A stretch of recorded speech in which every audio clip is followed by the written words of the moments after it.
Greetings to my respected elders, my brothers and my sisters, and to all those who are not yet believers. Alhamdulillah Rabbil Alameen.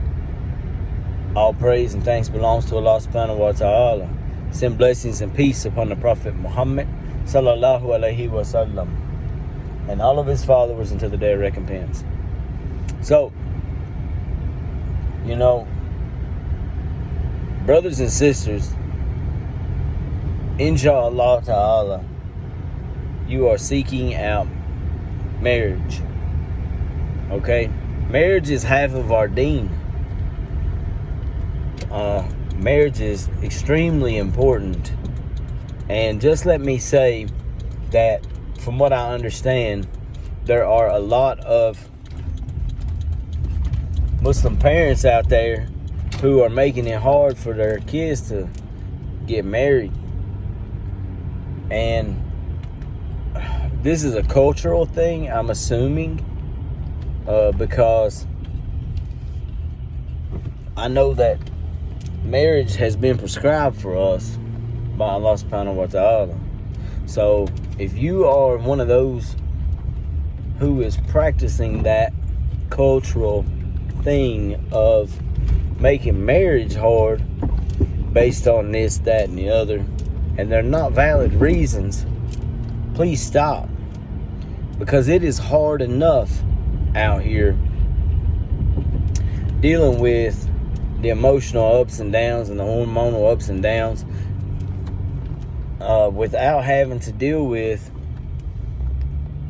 your parents making it hard for you to get married because, well, they just don't like brother so-and-so, even though brother so-and-so is really on point with his deen. Maybe he is not of the same cultural background. I don't know how much of an issue this is currently, but I have heard a lot of people talking about it. Read a lot of people talking about it. And it seems like, there's a lot of young brothers out there who are like, I need to get a wife. I need to get a wife. And they're really meaning that. They want to get married so that they can prevent themselves from committing zina. They want to get married so that they can fulfill their desires within a halal way. But that's not the only reason that they want to get married. But the Prophet ﷺ said there's 4 reasons to get married. And the deen is the most important one. You marry a sister for her deen, first and foremost. If she is someone who fears Allah, someone who respects Allah subhanahu wa ta'ala and his boundaries, this is a characteristic that you cannot replace. You can't replace that. It doesn't matter how beautiful a woman is or how much money she is or what her lineage is. If she has a solid deen and her iman is strong, all those other 3 things would be secondary, in my opinion. And that's because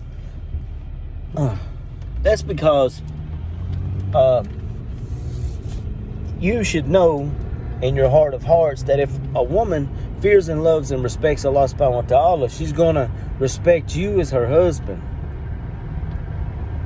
And the same goes for you sisters out there. You may be under the impression that you shouldn't marry outside of your culture, outside of your race. Well, I can't marry so-and-so because he's not Pakistani. I can't marry so-and-so because he is not from the same area that my family is from, and that's going to be problematic, etc., etc. No. If a brother is on his deen and he is willing and able to do the things that Allah subhanahu wa ta'ala requires him to do within a marriage, then by all means, he needs to be talking to your dad. He needs to be talking to your dad, and that needs to be a thing that is being set up. And sisters, listen, I understand with the Facebook and the Fitnagram and all that stuff and the Snapchat, y'all thinking that you got all these extra options. Oh, all these guys are trying to be in my DMs and all this stuff. Listen to me. Please listen to me. That is irrelevant. That is irrelevant. The problem with this social media and these Snapchat filters and Fitnagram and Fitnabook, all of these things have people thinking and believing that they are in a different physical class than what they are actually in. And I mean no disrespect by saying any of this, okay? So if anybody gets their feelings hurt, I'm sorry. It's not my intention. I'm just being honest with you. It's like an average brother. An average brother doesn't need to think, or a slightly less than average brother in the terms of looks, doesn't need to believe that physically he deserves a 10 on the beauty scale as far as the looks go. Although there are different factors that vary and come into play when it comes to things like that, such as security and stability and financial provision, because that makes a difference.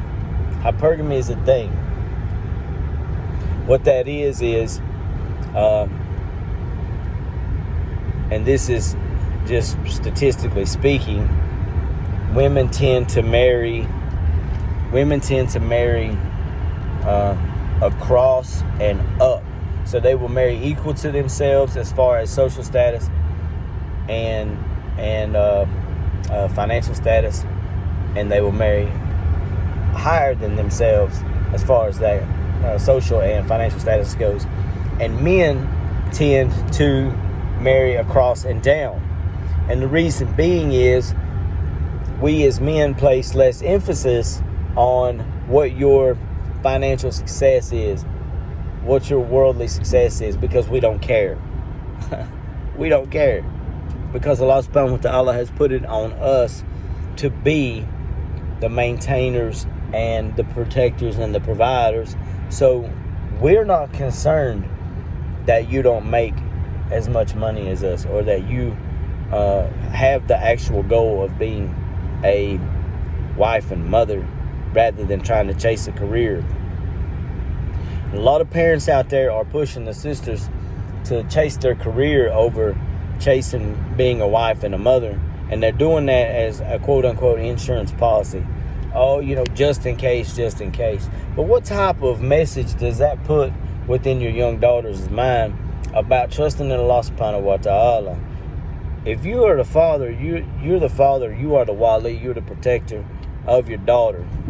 And if her marriage doesn't work out, then it becomes incumbent upon you to openly welcome and accept your daughter back into the home, or whatever the case is may be. If you're financially secure enough to be able to help provide for her in a situation without bringing her home, in the case of a death or divorce, or may Allah protect all marriages of the Muslims and protect all the brothers and sisters. But if you're able to provide that type of fallback, then alhamdulillah. But if not, you should be willing to open your door, because you are her father, you are her wali, you are a protector. Just because she gets married doesn't mean, if it doesn't work out for whatever reason, may Allah protect them.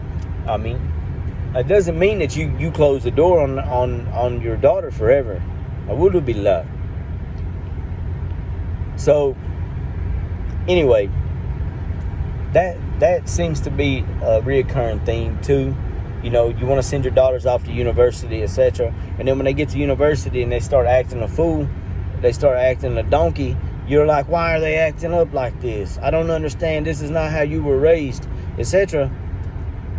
But you know, a lot of times we put so much emphasis on them to be involved in their worldly and secular studies that we forget to form the foundation and the basis of a successful Islam. And then what happens? They go to university and they get around all the kafirun, and they get around the disbelievers, they get around the hypocrites, they get around this, that, and the temptation and the fitna and the drinking and the drugs and the partying. And the conformity factor is a real thing. People want to fit in. It's a tribal mindset. It's a tribal mentality. Allah subhanahu wa ta'ala has put that in us to protect and preserve our societies and our tribes. And unfortunately, when we take them from a tribe that's comfortable and Islamic, at least in name, and then we put them in a secular society with no familiarity of their upbringing, of their religion, of their spirituality, then they oftentimes succumb to these temptations just like Western kids do. So you have to really question whether or not,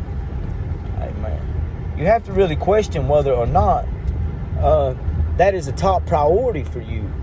And Allah Ta'ala knows best, but what is it that you're really trying to accomplish? Because in my mind, you know, I want to expand the Islamic Ummah for the sake of Allah subhanahu wa ta'ala. I want the Ummah to get bigger. I want the Ummah to get better. I want the Ummah to be more educated. And of course you should place an emphasis on women's education. We want our girls to be able to read and write and do all the appropriate things that a normal and successful human being should be able to do. But when you encourage that type of stuff over the traditional values of Islam and the traditional values that, you know, built our society, built our ummah, and made it great, then you have to kind of question what your motives and intentions are. So may Allah subhanahu wa ta'ala make it easy for us as parents, and make it easy on the brothers and the sisters out there who need to get married, who want to get married, but their parents are making it hard on them to approve of their spouse based on income, based on culture, based on status, or whatever the case may be. You know, just various factors of what they are telling, you know, these young brothers and sisters no, not to marry so and so for. So, with that being said, may Allah subhanahu wa ta'ala make it easy. Ameen. Be sure to like and subscribe and share this content with somebody if you think that they will benefit from it. Until next time, remember that there is one God and only one God. And what? He alone is worthy of worship.